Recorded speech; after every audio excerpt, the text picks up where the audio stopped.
اعوذ باللہ من الشیطان الرجیم بسم اللہ الرحمن الرحیم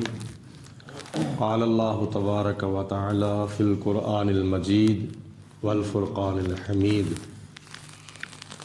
سورۃ یوسف کی آیت نمبر 30 ہے۔ اللہ تعالیٰ نے ارشاد فرمایا وقال نسوۃ، اور عورتوں نے کہنا شروع کر دیا، فی المدیناتی، مصر کے شہر کے اندر، جس شہر میں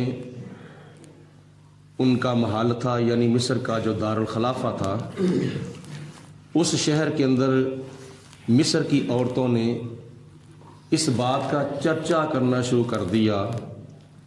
امراۃ العزیز، کہ جو عزیز مصر کی بیوی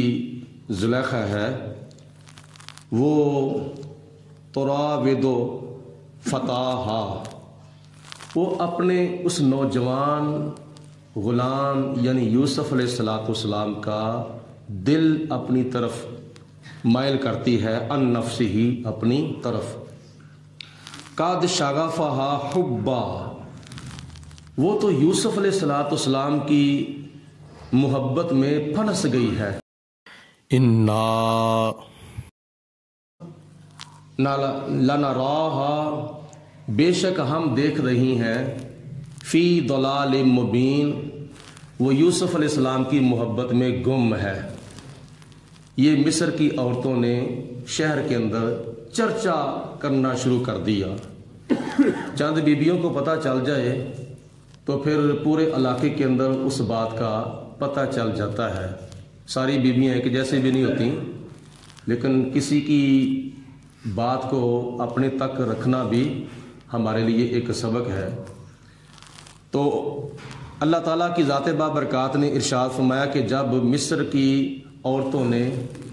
زلیخا کے بارے میں یہ باتیں اور نکتہ چینیاں، چیمگوئیاں کرنی شروع کر دیں، فلما سامعت، جب زلیخا کو پتہ چلا، اس نے جب سنا، بمکرہن، ارسلت، جب انہوں نے ان عورتوں کا یہ چرچا کرنا سن لیا، تو زلیخا نے پیغام بھیجا، الیہن، ان کی طرف، ان عورتوں کی طرف زلیخا نے پیغام بھیجا،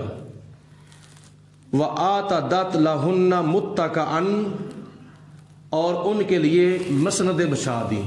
دسترخوان بچھا دیے کہ آؤ، میں تمہاری دعوت کرنا چاہتی ہوں، تم میرے گھر میں آؤ، شاہی کھانا تیار کیا جائے گا، شاہی مہمان نوازی ہوگی تمہارے لیے، اور یوسف علیہ السلام کی میں نے تمہیں ایک جھلک دکھانی ہے، تو پھر جب تم دیکھو گی تو تمہیں بھی پتہ چل جائے گا کہ یوسف علیہ السلام کیا ہے۔ جب حضرت یوسف علیہ السلام کی جھلک دکھانے کے لیے زلیخا نے ساری تیاری کر لی، مہمان نوازی کا سارا اہتمام کر لیا، وَآتَتْ كُلَّ وَاحِدَةٍ مِّنْهُنَّ سِكِّينًا، اور زلیخا نے کھانا کھانے کے بعد ان کے ہاتھ میں ایک ایک چھری دے دی۔ مفسرین لکھتے ہیں اس کی ایک حکمت یہ بھی تھی کہ یوسف علیہ السلام جب باہر تشریف لائیں گے تو آپ نے یہ پھل جو ہے وہ کاٹ کر حضرت یوسف علیہ السلام کی خدمت میں تحفے کے طور پر پیش کرنا ہے۔ وَقَالَتِ اخْرُجْ عَلَيْهِنَّ، جب خواتین اور بیبیاں وہ کھانا کھا چکی تھیں اور فارغ ہو چکی تھی، انہوں نے ایک ایک سیب پکڑ لیا یا کوئی اور پھل پکڑ لیا اور ایک ایک چھری پکڑ لی، بائیں ہاتھ میں سیب، دائیں ہاتھ میں چھری جب پکڑ لی، وقالت اخرج علیہن، پھر زلیخا نے حضرت یوسف علیہ السلام کو جا کر کہا کہ اے یوسف ذرا باہر تشریف لائیں اور ان کو اپنی ایک جھلک دکھائیں، اپنا دیدار کرائیں۔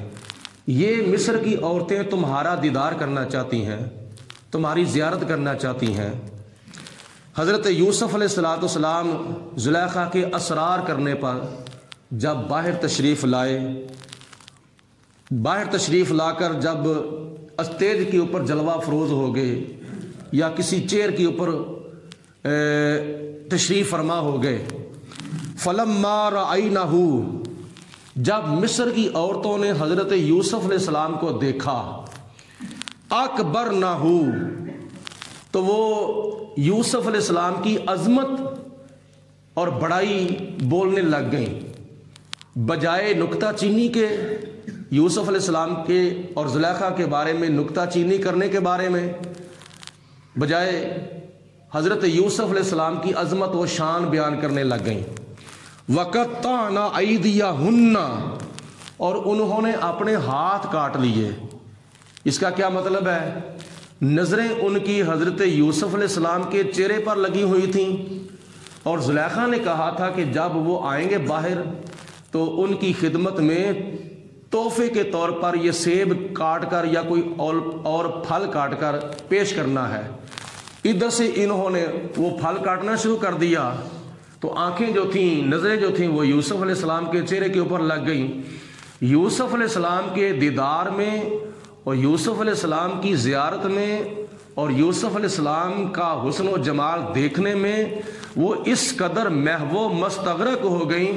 کہ سیب کاٹتے کاٹتے کاٹتے کاٹتے انہوں نے اپنے ہاتھ کاٹ لیے۔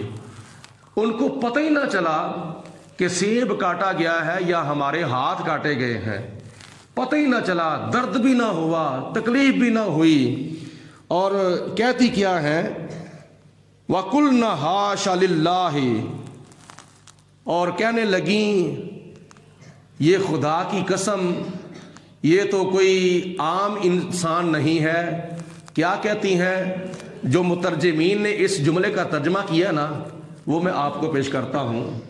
کچھ سب نے نہیں، کچھ مترجمین نے اس کا ترجمہ یہ کیا ہے وَقُلْنَا حَاشَ لِلَّهِ، عورتوں نے کہا سبحان اللہ۔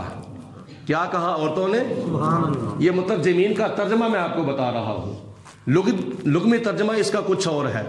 لیکن انہوں نے جو عام فہم ترجمہ کیا تھا عورتوں نے، مترجمین نے، عورتوں نے کیا کہا یوسف علیہ السلام کو دیکھ کر؟ سبحان اللہ۔ اور آگے کیا؟ ما ھذا بشرا، یہ تو کوئی بشر معلوم نہیں ہوتا، یہ تو کوئی آدمی نہیں ہے، یہ کوئی بشر نہیں ہے۔ ان ھذا الا ملک کریم، یہ تو کوئی معزز فرشتہ معلوم ہوتا ہے۔ دیکھا کیا تھا یوسف علیہ السلام کو، کہتی کیا ہے؟ یہ تو بشر ہے ہی نہیں، یہ تو کوئی معزز فرشتہ ہے۔ یعنی اللہ تعالیٰ کی ذات نے یوسف علیہ السلام کو اتنا حسن اور اتنی شان بے مثالی عطا فرمائی کہ مصر کی عورتیں بھی کہتی ہیں کہ یہ بشر نہیں ہو سکتا، یہ کوئی معزز فرشتہ ہے۔ آگے قالت، زلیخا نے کہا فذالکن الذی، یہ وہ یوسف علیہ السلام ہے۔ زلیخا نے کہا کہ اے مصر کی عورتوں، یہ وہ حضرت یوسف علیہ السلام ہے لمتننی،